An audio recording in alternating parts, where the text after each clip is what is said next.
Hello friends. आज हम लोग मराठी अक्षर भारती इयत्ता 9वीं का आखिरी स्थूल वाचन विश्वकोश इसके क्वेश्चन एंड आंसर स्टडी करेंगे। प्रश्न 1, टीप लिहा, राइट नोट्स। पहला, विश्वकोशाचा उपयोग। विश्वकोश का उपयोग क्या है, यूज़ क्या है? विश्वकोश यानी एन्सायक्लोपीडिया। तो आंसर, शिक्षणाचा प्रसार खूप झपाट्याने झाला। एजुकेशन का जो प्रसार था, जो फैलाव था, वो बहुत तेज़ी से हुआ इंडस्ट्रियल रेवोल्यूशन के बाद। औद्योगिकीकरणामुळे समाजाच्या वैज्ञानिक व तांत्रिक गरजा वाढल्या। इंडस्ट्रियलाइजेशन के बाद समाज के वैज्ञानिक यानी साइंटिफिक और तांत्रिक यानी टेक्नोलॉजिकल नीड्स बढ़ गए। विविध प्रकारचे शब्द अस्तित्वात आले व भाषा समृद्ध झाल्या। अलग अलग तरीके के नए वर्ड्स एग्जिस्टेंस में आए और भाषा और रिच हुई। त्यामुळे आजच्या यंत्रयुगातील व विज्ञान युगातील माणसाला आपले ज्ञान विश्वव्यापी व अद्ययावत करण्यासाठी विश्वकोशाची गरज निर्माण झाली। इसलिए आज के इस यंत्र यानी मशीन के युग में और साइंस के युग में इंसान को अपनी नॉलेज विश्वव्यापी यानी वर्ल्ड लेवल पर पहुंचाने के लिए और अद्ययावत करण्यासाठी यानी अप टू डेट रखने के लिए नए नए एडवांसमेंट जो हो रहे हैं उससे अप टू डेट रहने के लिए विश्वकोश की गरज निर्माण हुई, नेसेसिटी महसूस हुई। मानवीय विद्या, विज्ञान व तंत्रज्ञान यांतील सर्व संग्रहित विषयांची माहिती व ज्ञान विश्वकोशात समाविष्ट असते। तो इसके अंदर बहुत सारे टॉपिक्स होते हैं, जैसे मानवीय विद्या, ह्यूमन साइंसेस, विज्ञान साइंस और तंत्रज्ञान टेक्नोलॉजी।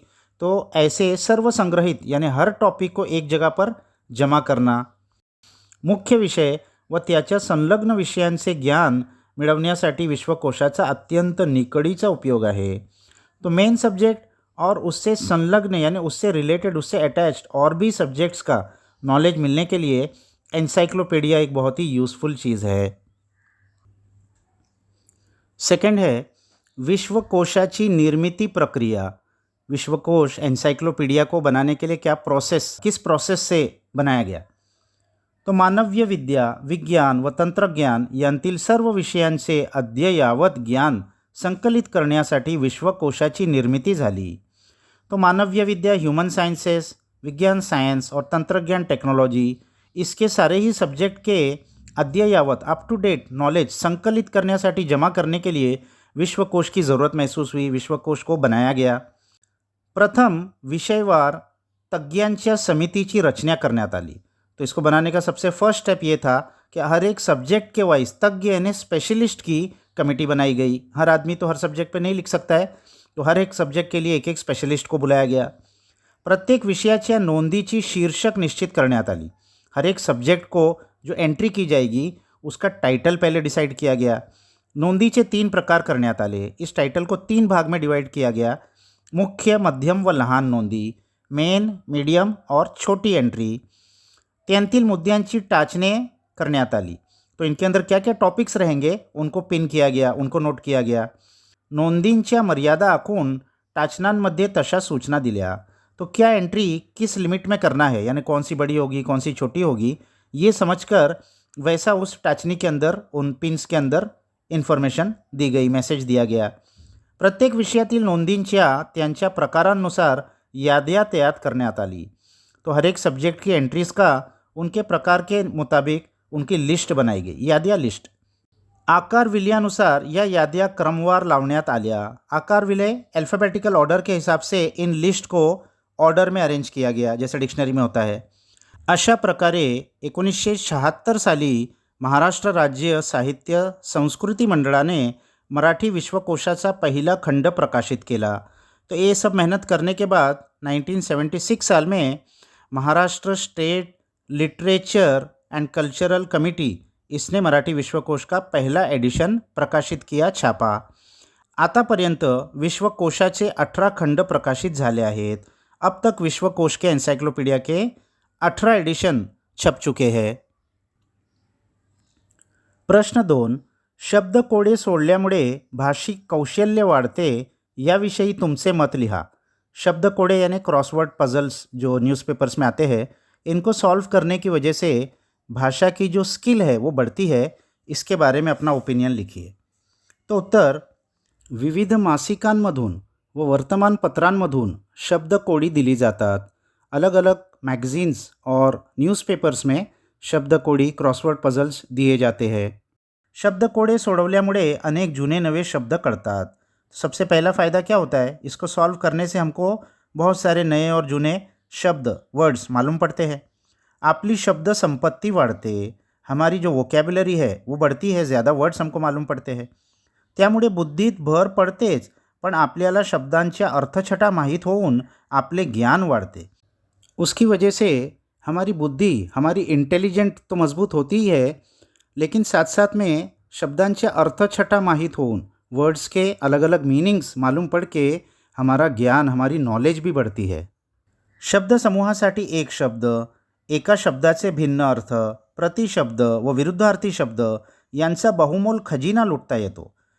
शब्द समूहाबद्दल एक शब्द यानी कोई सेंटेंस दिया है, उसके लिए हमको सिर्फ एक वर्ड लिखना, एक शब्द के अलग अलग मीनिंग और सिनोनिम्स और एंटोनिम्स, ये सब मालूम पड़ के हमको ये ग्रामर का और टेक्स्ट का खजाना हम लूटते हैं.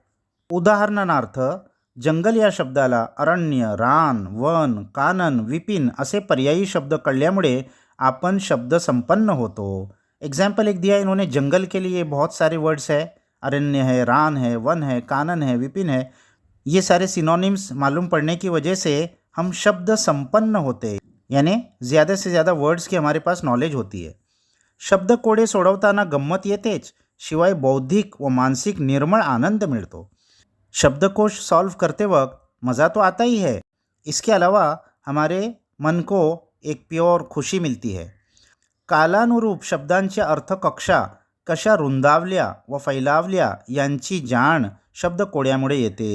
कालानुरूप यानी वक्त के साथ साथ शब्द के मीनिंग वो कैसे फैलते हैं, वो कैसे बढ़ जाते हैं, ये क्रॉसवर्ड पजल सॉल्व करने से हमको मालूम पड़ता है. अशा प्रकारे शब्दकोडे सोडवल्यामुळे भाषिक कौशल्य वाढते. इस तरीके से क्रॉसवर्ड पजल सॉल्व करने की वजह से हमारी भाषा की स्किल बढ़ती है. प्रश्न 3. विश्वकोश पाहण्याचे तुमच्या लक्षात आलेले फ़ायदे लिहा.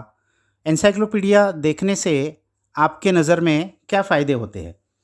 उत्तर: आपल्याला माहीत नसलेल्या विषयांची सांगोपांग माहिती मिळवण्यासाठी विश्वकोश आपला मदतनीस होतो.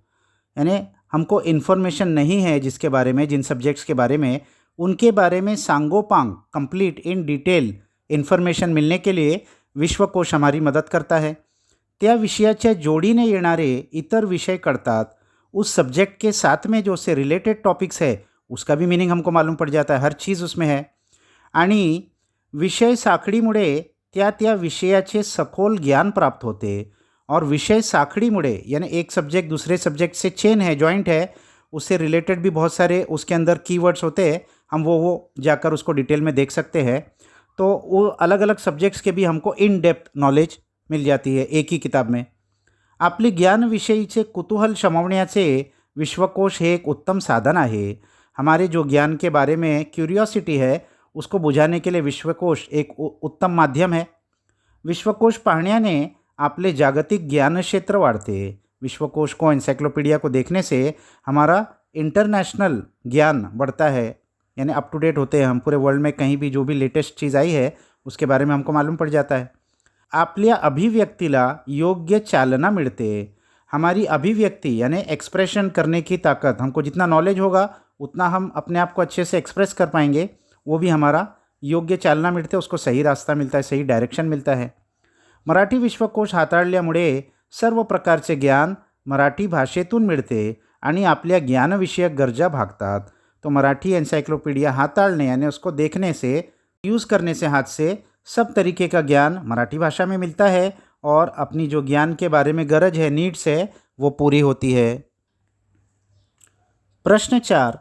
केशभूषेचे उद्देश सांगून त्यात कोणत्या गोष्टींचा अंतर्भाव होतो ते स्पष्ट करा. केशभूषा यानी हेयर स्टाइल, तो हेयर स्टाइल का क्या उद्देश्य है, क्या मकसद है, ये बताकर उसमें कौन सी चीज़ों का अंतर्भाव यानी और कौन से मीनिंग्स उसके अंदर छुपे हुए हैं वो क्लियर कीजिए. तो उत्तर: मोकळे केस इतरांना दिसू नयेत म्हणून पुरातन स्त्रियांनी केशबंधनाची कल्पना राबवली असावी. तो खुले हुए बाल दूसरों को न दिखे इसलिए पुराने ज़मानों की औरतों ने बाल को बांधने के आयडिया उनके दिमाग में आई होगी.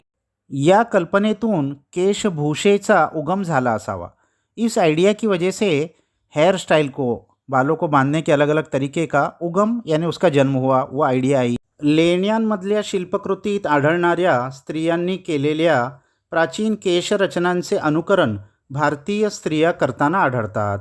लेणी यानी केव्स, जैसे अजंता इलोरा के केव्स है, उसके अंदर जो स्कल्पचर्स मिलते हैं उसमें जो औरतों के स्कल्पचर्स है जिसने बहुत प्राचीन केश रचना, बहुत एंशियंट बालों के स्टाइल्स दिखाए गए हैं, उसका अनुकरण, उसको फॉलो करती है आजकल की भारतीय स्त्रियां भी उसको फॉलो करती है.